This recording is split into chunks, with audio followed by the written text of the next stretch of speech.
aí, galerinha do segundo ano ensino médio, beleza? Eu sou o professor Leonardo Greco e nós vamos continuar os nossos estudos. Hoje nós vamos falar um pouquinho sobre as migrações. Vamos falar migrações no contexto geral e vamos analisar também um pouquinho o caso do Brasil. Vamos usar o Brasil como exemplo em alguns aspectos, belezinha? Bom, inicialmente, a gente vai entender que migração é o deslocamento populacional pelo espaço geográfico, de forma temporária ou permanente. Ok, pessoal? Bom, nesse aspecto, a gente vai perceber que as pessoas têm várias motivações para migrar, tá? Vários estímulos que podem levar a pessoa a escolher, definitiva ou temporariamente, abrir mão do seu local de morada em busca de uma nova condição. Vamos ver quais são essas motivações e quais essas novas condições. Bom, inicialmente, com relação à economia, se um determinado país ou mesmo uma cidade talvez, né? A gente pensa sempre em migração, pensa macro, né? Pensa de um país para o outro, mas isso pode acontecer até em termos de uma cidade para outra ou dentro da mesma cidade, de um bairro para outro. Pensemos, se a economia do lugar onde você vive, independentemente de ser bairro, cidade, país, etc., se a economia não está legal e você sabe que em determinado local a situação está melhor e você tem condições de tentar melhorar a sua vida nessa outra área, isso pode levar você, isso pode ser um estímulo para que você se transfira, né? Saia do seu local e busque esse novo local, né? Independentemente do porte desse novo local. Ok, pessoal? Bom, outra coisa, motivações de ordem cultural ou religiosa. Pessoas que têm hábitos culturais diversos do que é padrão onde a pessoa mora.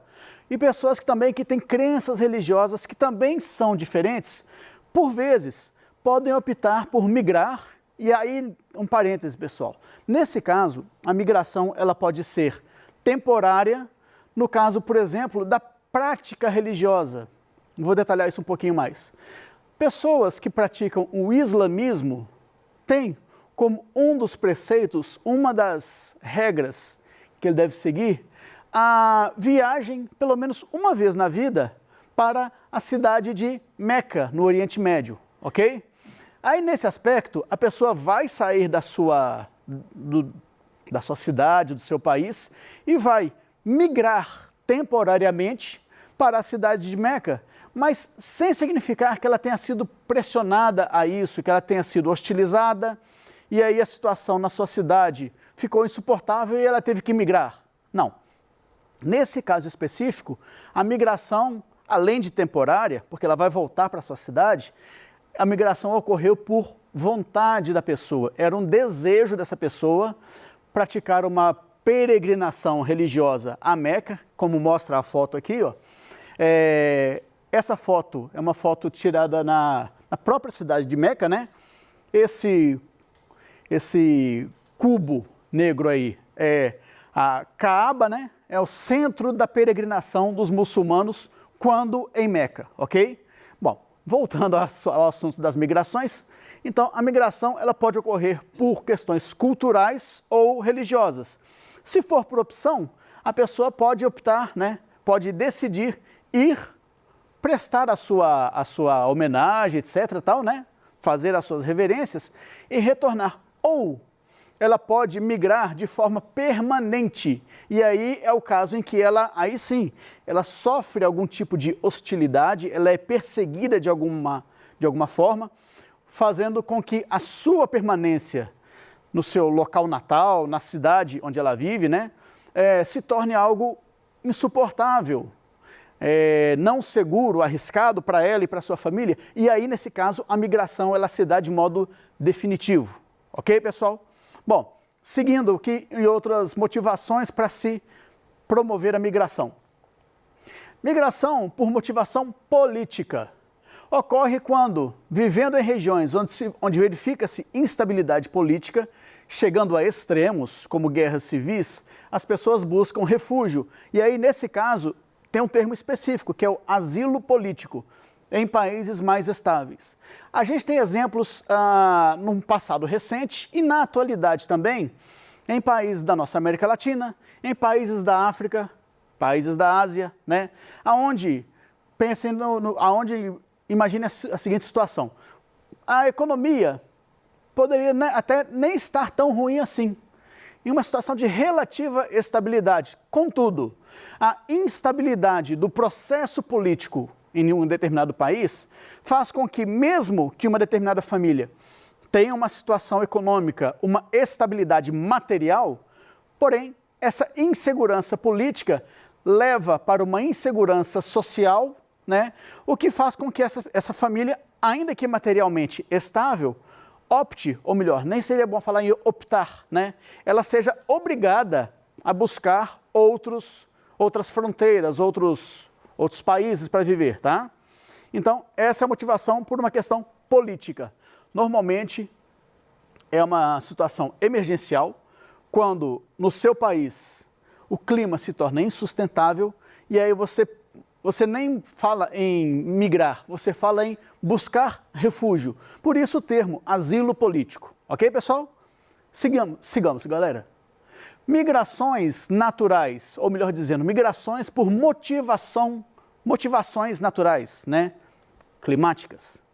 Ocorrem quando, em determinadas áreas, acontecem desastres naturais que dificultam ou inviabilizam a permanência das pessoas naquele local. Atenção, pessoal, quando a gente menciona desastres naturais, a nossa primeira iniciativa, né, o que vem primeiro à nossa cabeça é pensar em algo dramático, intenso e que ocorreu repentinamente. Nem sempre, tá?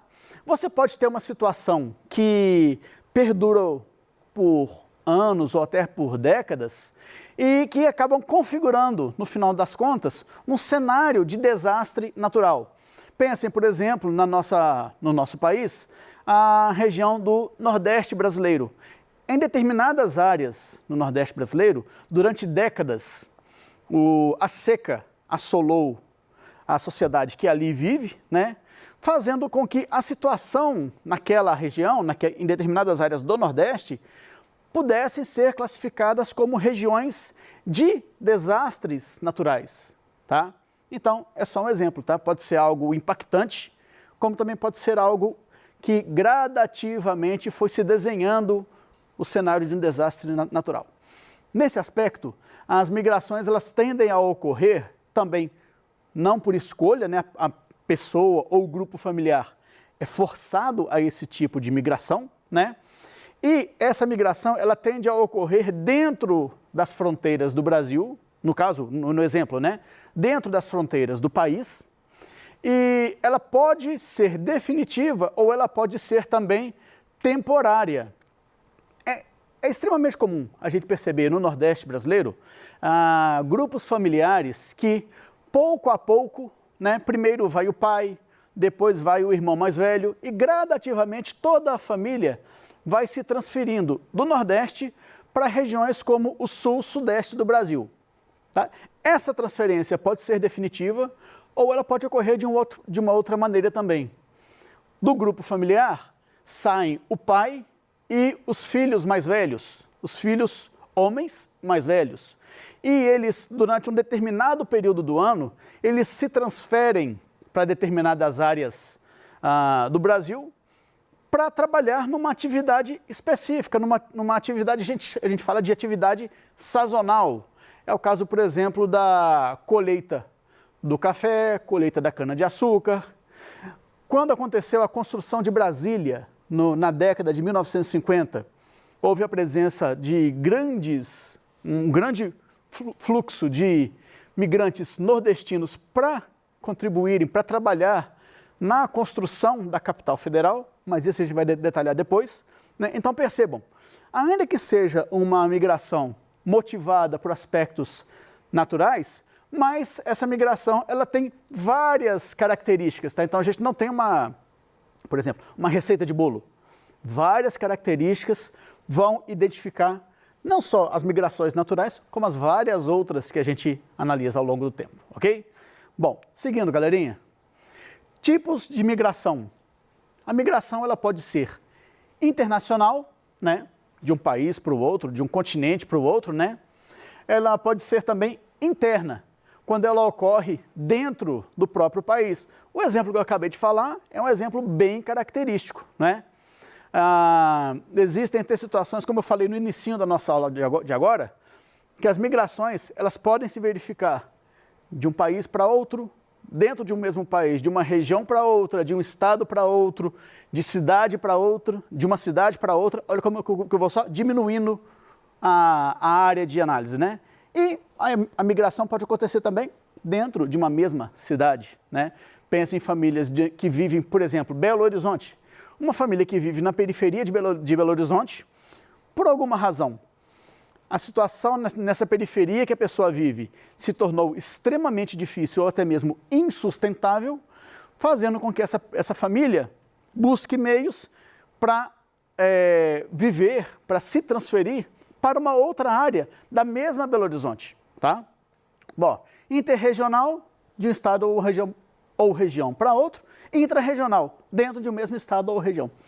Já falamos isso aqui tudo rapidinho, né? Bem detalhadinho, espero que seja bem tranquilo para vocês, ok, pessoal? Bom, a migração, já falei nessa mesma aula nossa, né? Ela pode ser definitiva, a pessoa sai da sua área de origem e, ao chegar na sua área de destino, seja ela um outro país ou uma outra cidade, né, dentro da sua mesma região, ela não faz o caminho de volta. Ela pode até sair dessa região de destino e buscar outra, mas para a sua região de origem ela não volta, tá?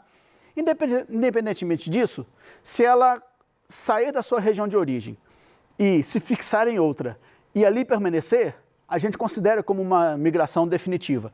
A migração sazonal, ela acontece por períodos definidos, é o caso dos boias-frias, como eu já mencionei agora há pouco também, né? A pessoa vai trabalhar no plantio, na colheita de determinado produto da nossa agropecuária e quando esse trabalho se encerra, ela retorna para a sua região de origem, né? Outro aspecto, a migração também ela pode ser pendular. O que é isso? Migração pendular acontece normalmente em regiões, em cidades vizinhas, né? Onde durante o dia a pessoa trabalha numa cidade, mas a residência dela é numa cidade vizinha, tá? Vamos tomar de novo o exemplo de Belo Horizonte, Grande BH. A gente tem, vamos falar algumas cidades só, porque são várias, né? Contagem, Betim, Igarapé, Caeté, né? Confins, né? Muitas vezes as pessoas moram em Santa Luzia, né? Moram em uma cidade dessas que eu mencionei, mas o seu local de trabalho é em BH. Né? Então, diariamente, a pessoa sai de manhãzinha da sua cidade, vem, passa toda a sua jornada de trabalho em BH e no final do dia retorna para a sua cidade. Beleza, pessoal? Então, essa é a que nós chamamos de migração pendular, quando se trabalha em uma cidade vizinha. Um outro termo para a gente falar sobre migração pendular também, a gente fala de transumância. Esse nome horroroso, mas que a gente pode utilizar também para classificar a migração pendular. Ok, galera?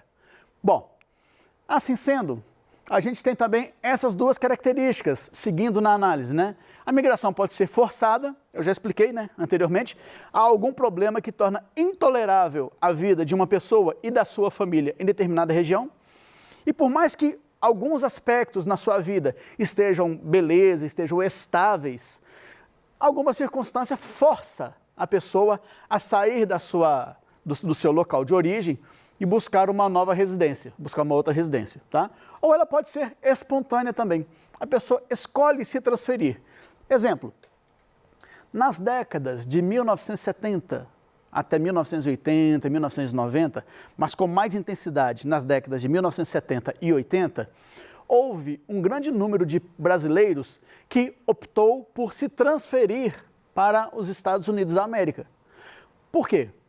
Pensem no seguinte, naquele período, o Brasil continuava sendo, né, era e ainda é um país em desenvolvimento, né?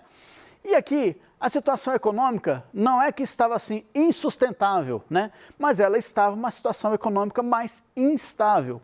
Então, havia desemprego, as condições de trabalho aqui, comparativamente com países desenvolvidos, não eram condições tão adequadas assim, Então, grupos de brasileiros optavam por se transferir para os Estados Unidos naquela condição. Eu vou tentar a vida na América do Norte, né? E aí, o que acontecia? Inicialmente, pequenos grupos se transferiam, davam a notícia, por exemplo, né? Aqui, o negócio aqui é legal, a gente trabalha muito, mas ganha bem, a gente ganha em dólar, tal. E aí, essa notícia chegava para os brasileiros aqui, né? E aí, se estimulava outros grupos a fazer o mesmo caminho, ok? Então, percebam, esse é o tipo de migração espontânea. A pessoa optava, era uma opção da pessoa se transferir para outra região. Beleza, pessoal? Bom, tudo isso entendido, a gente vai analisar agora com calma essa atividade prática aqui para a gente poder compreender com mais tranquilidade essa questão das migrações, ok?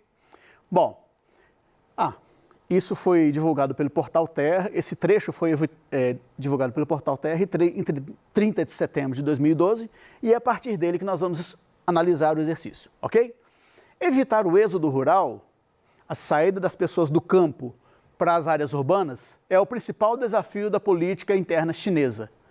A luta de clãs perante o 18º Congresso do Partido Comunista da China não mudará, provavelmente, um dos principais eixos da política interna chinesa, impedir o êxodo rural, ainda mais agora que as pessoas que vivem nos centros urbanos superaram pela primeira vez a população do campo no país. Então, naquele período, né, 2012, pela primeira vez na história da sociedade chinesa, a concentração de pessoas nas áreas urbanas se tornou maior do que a concentração de pessoas nas áreas rurais. Beleza? Bom, pergunta-se, o conceito migratório em destaque na manchete da reportagem acima significa... Quando eu comentei, eu acabei explicando sem querer, né? Vamos lá. Significa, tranquilamente, a migração em massa de trabalhadores do campo para as cidades em um mesmo território. Normalmente em um mesmo estado, né?